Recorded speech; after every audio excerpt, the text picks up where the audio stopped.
Hi, I'm J.K. Hamilton, and this is Face Tweetable Interview Editions.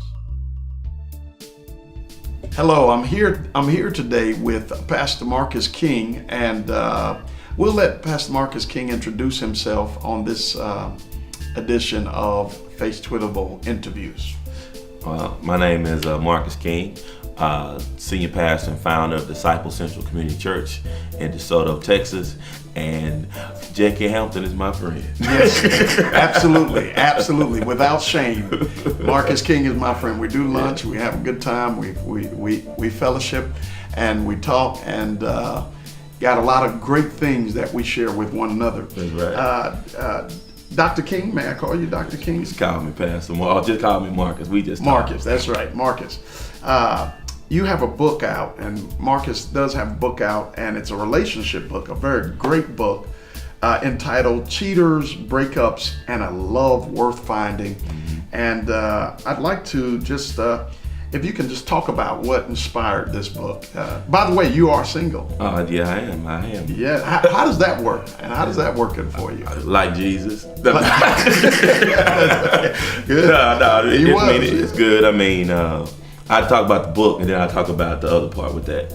I mean, with the book, how the book got inspired. Been in the ministry 21 years, and then counseling all these years, all different types of people. Especially being a pastor, you have to deal with relationships. There are some same things that you deal with in relationships, as far as a matter of principles that you deal with, whatever relationship you have, communication, trust, forgiveness, all those type of things. And so those underlying issues, whether you're dealing with people who are dating, dealing with people who are married, you can only counsel people so far. Because counseling is really not me giving all the answers anyway. It's about laying out the issues on the table and allowing the people to work through them. And so doing that, and then speaking and dealing with people for so many years, I just began to see a lot of couples were breaking up because people were cheating. Just a lot of cheating. It wasn't just men. It started to be more and more women in that regard. And it was just like, where is faithfulness? No matter what your denomination is, no matter what your belief is, where is faithfulness? And then the second thing is, where is commitment? Long-term commitment. So one was the cheating side. The other one is the breakups.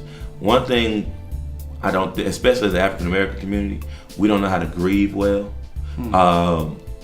Nobody really teaches a class on grieving when you grow up. It's either, as a man, get over it, or, it's gonna be all right, or whatever. Who teaches us how to process? And so when we start talking about breaking up is a form of grief.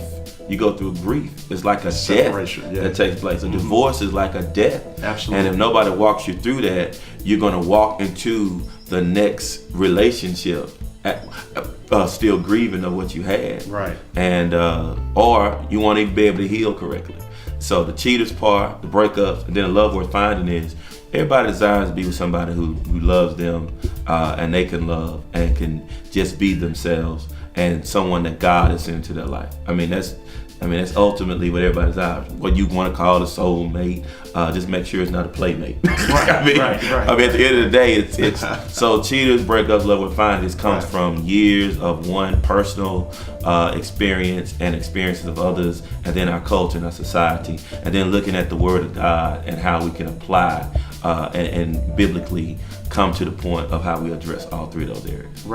Now, there's so many people are missing the practical side of how even the Bible addresses relationships, because the Bible may not address every situation, but in principle, the Word of God answers the questions for all relationships. That's why what works for dating works for marriage, works for single and not dating. There are certain key principles and characteristics that catapult you into success in relationships that will also give you a certain amount of success, whether you're in a love relationship or just a business relationship. And you gotta look at it this way. When we start talking about married and single and how can single people say this or that, 90 to 95% of the information written about marriage were written by two single people, Jesus and the Apostle Paul. Right.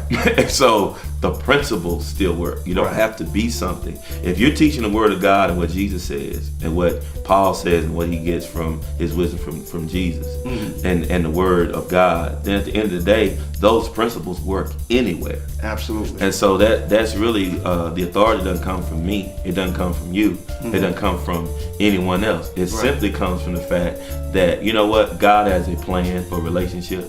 And no person, no matter how long you've been married, no matter how short you've been married, no matter if you've been divorced before, I mean, no one is perfect. Right. No one has it all together. So Right. we're always in a learning mode. Oh, absolutely. Yeah.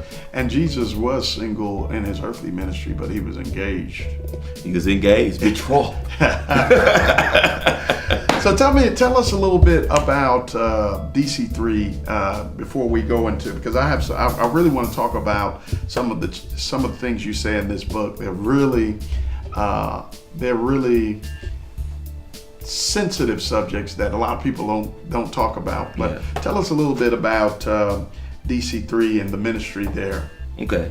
DC3 was started in 2008, vision I had that God had given me, several years before. And so we started in 2008 here in DeSoto. And just really, we had 7 people when we started, myself and 6 others. And since then, in 2008, we've been doing a lot of outreach, a lot of ministry in the souls. And we have not just food program, a program called Fed Up. Families Eating Daily, Undermining Poverty. It's where we not just give food, but we also make sure for up to 90 days we give free groceries. Even in DeSoto, which has good median income, it doesn't have a whole lot of people that you would think would be poor. You have big houses, but I recognize people coming to my church a lot of them were having big houses and empty refrigerators, because even though they had the jobs, there wasn't enough food to go around and things of that nature. So we wanted to eliminate one worry while they helping find another job or get themselves together, and that was food. And we'll do free food up to 90 days. No grant, no nothing, straight tithes and offering. But also with that, we offer free resume assistance, job training. We also have an employment ministry that joins with that, where we do job fairs. We were doing them once a month, but we also do big ones once or twice a year. Right. So that's one of the things we're Fed Up. There's a lot of dynamics. We have a great growing population. 32% of our population of our church is in DeSoto, from DeSoto. 29% is Dallas.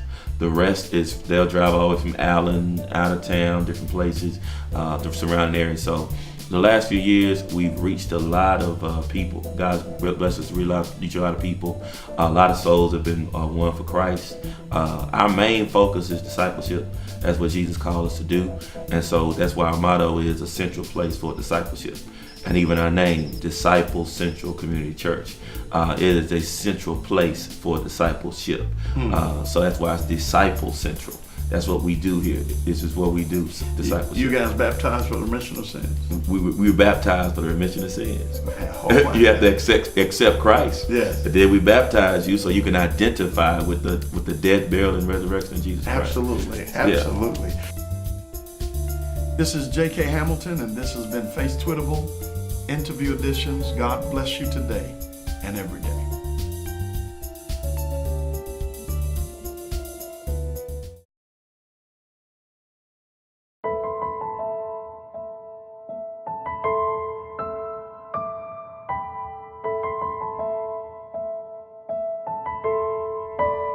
Hi, I'm J.K. Hamilton, and this is your Face Tweetable moment.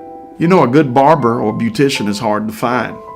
When you can get a hold of a good barber or a good beautician, it's good practice to kind of stay with them so that they learn your head and how your head is contoured and what you like to have done to your hair and to your head. And if you got a good barber or a good beautician, you can go in and even have 2 or 3 people waiting ahead of you, but the difference is worth the wait.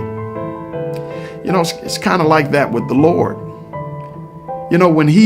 When he gets done cutting and clipping and edging the things edging your life to his will, and when he gets done cutting the things out of your life that need to be cut out of your life, when he gets done clipping the things about you that hinder you from being beautiful in his sight and from reaching your full potential in him, you come out looking good. Now, You may not look good to the person who hates on you. You may not look good to the person that you even want to look good to. But at the end of the day, you look good to the person that matters. My question is, are you waiting on the Lord? Or will you choose a substitute barber or beautician in the meantime? Remember, the difference of what the Lord can do in your life is worth the wait. God bless. This is J.K. Hamilton, and this was your Face Tweetable moment. God bless you today and every day.